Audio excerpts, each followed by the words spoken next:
अस्सलामुअलैकुम, welcome to new video. आप सब लोगों को कहानी एक्सप्रेस में वेलकम कहते हैं।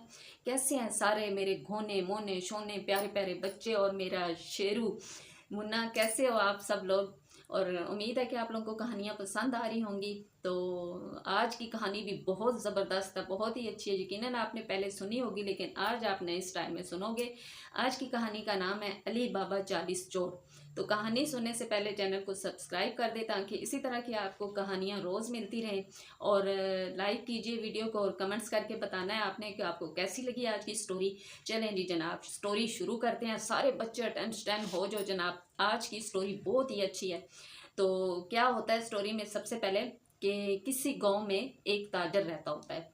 तो वो बहुत ही अमीर होता है, कालीन का काम करता होता है। वो कालीन बनाता है और एक जगह से दूसरी जगह बेचता है। उसके दो बेटे होते हैं, एक बेटा होता है कासिम और छोटे बेटे का नाम होता है अली बाबा।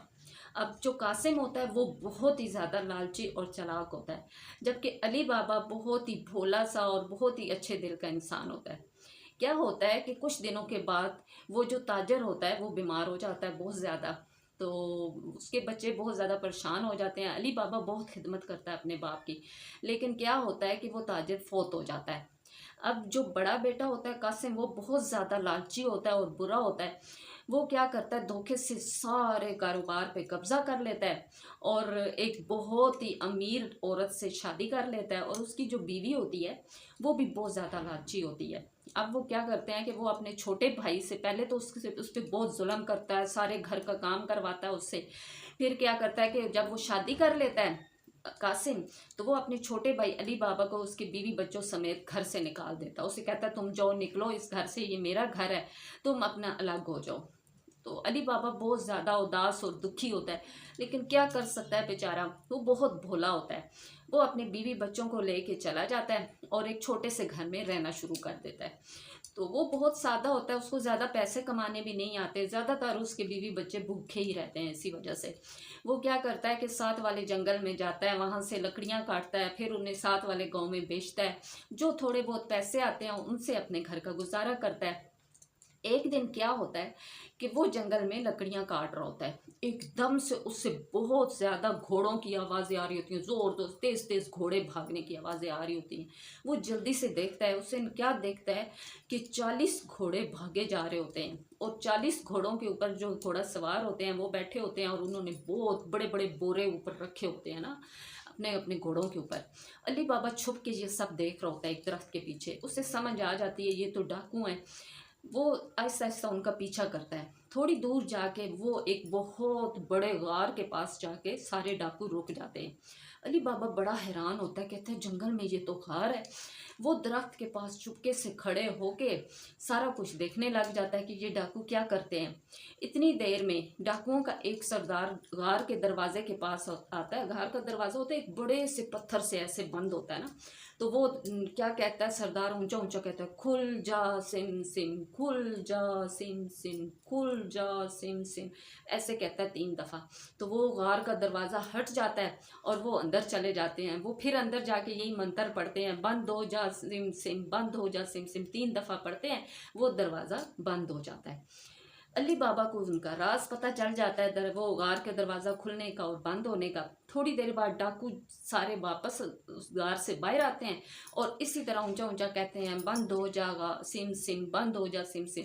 वो गार का दरवाज़ा बंद होता है और वो इसी तरह अपने घोड़ों पे बैठते हैं और टापो टाप घोड़े भगाते भगाते जंगल की तरफ निकल जाते हैं। अब अली बाबा को तजस्सुस होता है, मैं देखूं तो सही इस गार के अंदर क्या है। रास्तों से मालूम हो जाता है गार का दरवाज़ा खोलने का। वो क्या करता है, जाके दरवाजे पे ऊंचा ऊंचा कहता है इसी तरह, खुल जा सिम सिम, खुल जा, 3 बार कहता है और दरवाज़ा खुल जाता है गार का। अंदर क्या देखता है, इतने सोने चांदी के जेवरात होते हैं, इतने सिक्के होते हैं, संदूक भरे पड़े होते हैं जेवरात के। डाकुओं ने पूरी गार भरी होती है जेवरात से। ये देख के बड़ा हैरान होता है अली बाबा, लेकिन वो लालची नहीं होता। वो क्या करता है, कोई और होता तो वो कहता मैं सारा सोना उठा के ले जाता हूँ, लेकिन अली बाबा सोचता है कि मैं ऐसा करता हूँ कि इसमें से थोड़े से सिक्के और जेवरात अपने बोरे में डाल लेता हूँ। इस तरह डाकुओं को शक भी नहीं होगा, इतने सारा तो सामान पड़ा है, थोड़ा सा ले जाने से उन्हें शक भी नहीं होगा। मैं ये ले जाता हूँ, मेरी मुश्किलें आसान हो जाएंगी। वो इसी तरह अपने बोरे में डालता है और फिर इसी तरह कहता है बंद, खुल जा सिम सिम। अंदर से वो खुल जाता है दरवाज़ा, वो बाहर निकल के फिर कहता है बंद हो जा सिम सिम। उसी तरह गार्ड दोबारा बंद हो जाता है। वो बोरा अपने गधे घोड़े पे रखता है और वापस अपने घर आ जाता है। घर आके अपनी बीवी बच्चों को बताता है, ये देखो मुझे जंगल से इस तरह मिला सोना, सारा माजरा सुनाता है। उसके बीवी बच्चे बहुत खुश होते हैं। जाहिर है वो इतने दिनों से बेचारे भूखे होते हैं, अब वो भी सोच रहे होते हैं कि हम तो अमीर हो जाएंगे। अब जो अली बाबा की बीवी होती है वो कहती है इतना सारा ये सोने के सिक्के हैं, इनको तोलना चाहिए ना, ताकि थोड़े थोड़े हम बेचें और फिर इस तरह हम अपना गुजारा कर लेंगे। लेकिन वो बेचारे इतने गरीब होते हैं, उनके पास तोलने के लिए भी कोई चीज़ नहीं होती। तो वो कहती है चलो मैं कासम की बीवी के पास जाती हूँ, उनके घर से तोलने वाला वो तराजू होता है ना जिसमें रख के चीज़ें तोलते हैं, वो ले आती हूँ। तो होती लेकिन वो भी भोली सी है। वो कासिम की बीवी के पास जाती है, उससे कहती है कि मुझे इस तरह तराजू चाहिए। कासिम की बीवी पूछती है कि तुमने क्या तोलना है। वो उससे वो कहती है अगर मैंने इसे सच बताया तो ये तो हमारा सोना ले लेंगे। तो अली बाबा की बीवी कहती है मैंने कुछ अनाज तोलना है। अनाज मतलब गंदम वगैरह इस तरह की चीज़ें ना तोलनी है। तो कासिम की बीवी बड़ी चालाक होती है, उसे समझ आ जाती है। वो कहती है ये इतने गरीब लोग हैं, इनके पास इतना अनाज और गंदम कहाँ से आई कि इसे तोलना पड़ गई है, ज़रूर कोई और बात है। होती तो वो चालाक है। वो क्या करती है कि उस तराजू के नीचे ना जो गोल गोल होता है उसके अंदर ना चिपकने वाली कोई चीज़ लगा देती है, गोंद की तरह की ना। वो कहती है जो चीज़ भी तोलेगी उसमें से कुछ ना कुछ इसके साथ चिपक जाएगा, इस तरह फिर मुझे पता चल जाएगा कि क्या चीज़ ये मुझसे छुपा रहे हैं। वो क्या करती है कि घर जाके फिर इसी तरह वो सोना तोलते हैं, फिर वो तराजू वापस दे जाती है। कासिम की बीवी जल्दी जल्दी तराजू को चेक करती है तो उसमें एक सोने का सिक्का जो है वो चिपका होता है। वो बड़ी हैरान होती है। वो कहती है ये तो सोने का सिक्का है। वो जल्दी जल्दी कासिम को बुलाती है घर, अपने मियाँ को, यानी जो अली बाबा का बड़ा भाई होता है उसको। उससे कहती है कि ये देखो इस तरह तराजू लेने आई थी तो इसमें मैंने ये यूँ किया था, ये अब इसमें सोने का सिक्का चिपका हुआ है। इसका मतलब है उनके पास बहुत सारे सोने के सिक्के हैं। अब कासिम को जब ये पता चलता है वो तो भागम भाग अली के पास जाता है, अली बाबा के पास। कहता है कि मैं इससे पूछता हूँ कि क्या माजरा है। तो अली बाबा बहुत भोला होता है। वो उसका जब बड़ा भाई पूछता है कि क्या है ये माजरा, वो सारा कुछ बता देता है, सारा किस्सा कि कैसे वो गार में जाता है, कैसे दरवाज़ा खुलता है और वहाँ पे किस तरह सोना था। वो झूठ नहीं बोल सकता अपने भाई से क्योंकि वो सच्चा इंसान होता है।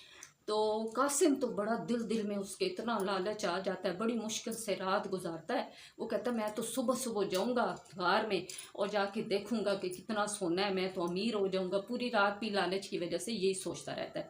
उसकी बीवी भी बड़े खुश होते हैं, हम अमीर हो जाएंगे ऐसे वैसे। वो इसी तरह गार में जाता है, जाके अपने घोड़े भी साथ ले जाता है। तो वहाँ जाके इसी तरह कहता है खुल जा सिम सिम, खुल जा सिम सिम।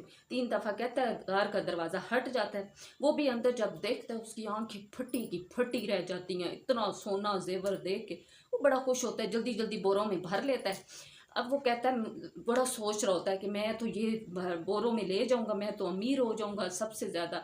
यही सोचते हुए बोरे भर रहा होता है, अपने लालच की वजह से सोच रहा होता है। और इसी दौरान उसको ये तो भूल ही जाता है कि दरवाज़ा खोलने का राज क्या था।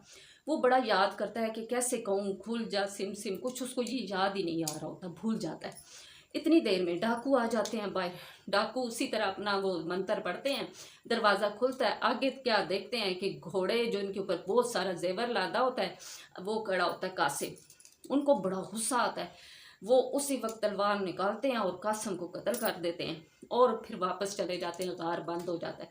पूरा दिन गुजर जाता है, रात भी गुजर जाती है, कासिम घर नहीं आता। उसकी बीवी बड़ी परेशान होती है। वो अली बाबा को बुलाती है। अली बाबा को पता होता है कि मैंने तो उसको मंत्र बताया था, ये यकीनन उस गार में गया होगा। वो जाता है गार में तलाश करने अपने भाई को। जब गार खुलता है, अंदर देखता है तो कासिम तो मरा पड़ा होता है वहाँ। अली बाबा ये देख के बहुत ही दुखी होता है। उसे समझ आ जाती है कि इसने लालच किया है, डाकुओं के हाथों ये मारा गया। जाहिर है वो क्या कर सकता था, इतने सारे डाकुओं का तो मुकाबला भी नहीं कर सकता था। अगर किसी को बताता तो जेवर वाला सारा राज भी फाश हो जाता। तो फिर क्या हुआ कि उसने घोड़े पे अपने भाई की मैयत ला दी और वापस आके घर उसकी बीवी को सारा माजरा सुनाया। उसकी बीवी भी बहुत दुखी हो जाती है। तो कुछ दिन गुजरते हैं, वो बेचारी भी इसी दुख में फौत हो जाती है। अब उनकी एक कासिम और उसकी बीवी की एक नौकरानी होती है जिसका नाम होता है मर्जीना। मर्जीना बहुत ही ज़्यादा अक्लमंद होती है, उसकी अक्लमंदी के किस्से दूर दूर तक फैले हुए होते हैं और कई दफ़ा कासिम को वो अपनी अक्लमंदी की वजह से बहुत सी मुश्किलों में से निकाल लेती है। अब जब उसकी बीवी भी कासिम की फ़ौत हो जाती है, कासिम भी फ़ौत हो जाता है, मर्जीना अकेले रह जाती है, वो बड़ी परेशान होती है। वो अली बाबा के पास जाती है, वो कहती है अब तो आप अमीर हो गए हो, आपको एक नौकरानी की ज़रूरत होगी, मेहरबानी करो मुझे अपने पास रख लो, मैं हमेशा आप लोगों की वफ़ादार रहूँगी और आप लोगों का ख्याल रखूँगी, हर मुश्किल में आप लोगों का साथ दूँगी। अब अली बाबा और उसकी बीवी को पता था कि मर्जीना तो बहुत अक्लमंद है और अच्छी भी बहुत है। वो कहते हैं चलो ठीक है, मर्जीना को हम अपने साथ ही रख लेते हैं। अब वो आपस में मिलजुल के रहने लग जाते हैं। अली बाबा के पास जब सोना ख़त्म हो जाता है वो जाता है, थोड़ा थोड़ा वहाँ से ले आता है। इस तरह उनका सारा सेटअप बहुत अच्छा चल रहा होता है। अब जब वो डाकू जाते हैं, मतलब वो जब घर में से वापस आते हैं घर में, तो वो देखते हैं कि वो तो डेड बॉडी यहाँ पड़ी थी कासिम की, अब तो है नहीं।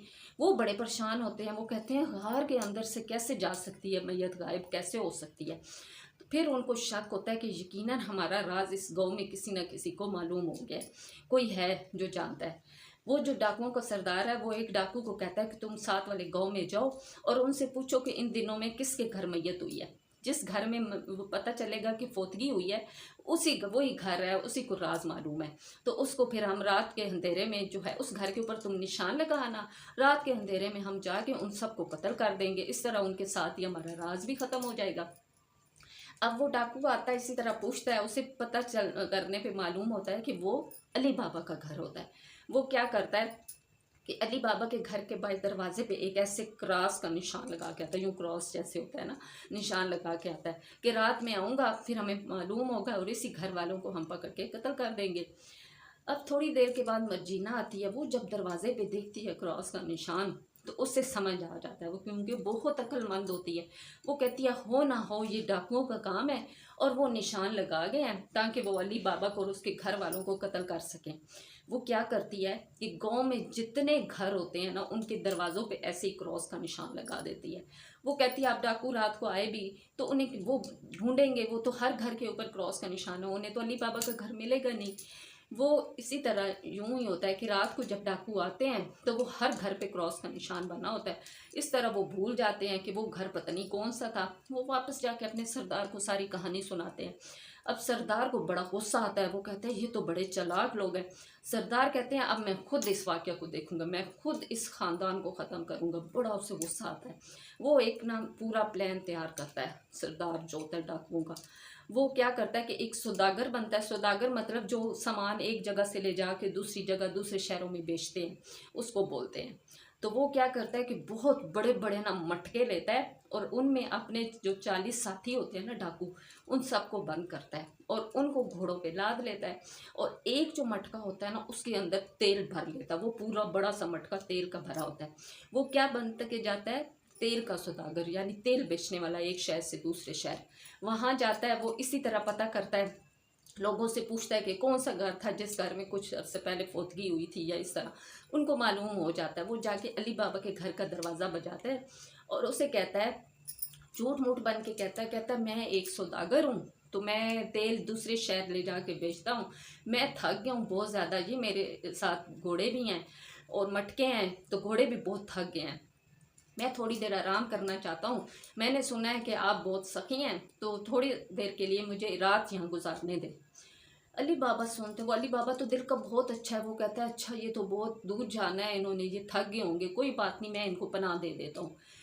तो मर्जीना बहुत ज़्यादा चालाक होती है। मर्जीना को शक होता है कि कोई और बात है। मर्जीना उस सरदार से कहती है अगर तुम तेल के सौदागर हो तो मुझे दिखाओ तुम्हारे पास तेल कहाँ है। वो सौदागर तो बड़ा चालाक होता है डाकुओं का सरदार, उसने जानबूझ के एक मटके में तेल डाला होता है। वो जल्दी जल्दी वो तेल वाला मटका दिखा देता है। मर्जीना जब देखती है वो कहती है अच्छा इसमें तो तेल है, इसका मतलब है ठीक है। वो क्या करती है, सारे के सारे मटके नीचे तहखाने में रखवा देती है। और अली बाबा कहता है मर्जीना को इन सब के खाने का इंतज़ाम करो, सरदार का ना, तो अच्छा सा खाना तैयार करो। मर्जीना क्या करती है, खाना तैयार करती है। और जब उस डाकुओं के सरदार के पास खाना लेके जाती है तो उसको किस चीज़ पे नज़र पड़ती है, उसकी फिंगर में ना एक अंगूठी पे नज़र पड़ती है जो बहुत चमकीली सी होती है। तब मर्जीना बहुत ज़्यादा हैरान हो जाती है। वो कहती है ये तो बिल्कुल वैसी अंगूठी है जैसे अली बाबा जेवरात लाया था उसके अंदर अंगूठियाँ थी। तब उसे शक पड़ जाता, उससे कहता हो ना हो ये डाकुओं का सरदार है और ये हमें कत्ल करने आया है। वहाँ से वो चौकन्ना हो जाती है। वो कहती है मैं इनका अब किस्सा तमाम करूँगी। वो क्या करती है, फ़ौरन जाती है तहखाने में जहाँ बहुत सारे मटके पड़े होते हैं। वो सबसे पहले उसी मटके को देखती है जिसमें तेल होता है। फिर वो दूसरे मटके को ना हल्का सा ऐसे पाँव से ना हिलाती है, तो अंदर से एक डाकू की आवाज़ आती है, सरदार हुक्म करें, क्या हम मटके से बाहर आ जाएं? क्या अली बाबा को मारने का टाइम आ गया है? तो यूं मर्जीना को शक यकीन में बदल जाता है। वो कहती है देखो इसके अंदर तो सारे डाकू हैं। वो क्या करती है, उस तेल वाले मटके को खूब गर्म करती है, उसके नीचे आग जला देती है और फिर क्या करती है, उसमें से तेल जो है बाकी मटकों में, उन मटकों का मुंह थोड़ा थोड़ा उठा के उनके अंदर डालती है और सारे मटकों के नीचे आग जला देती है और उनके ढक्कन कस के बंद कर देती है। अब क्या होता है कि वो सारे के सारे डाकू मटके के अंदर ही तेल में जल के राख हो जाते हैं।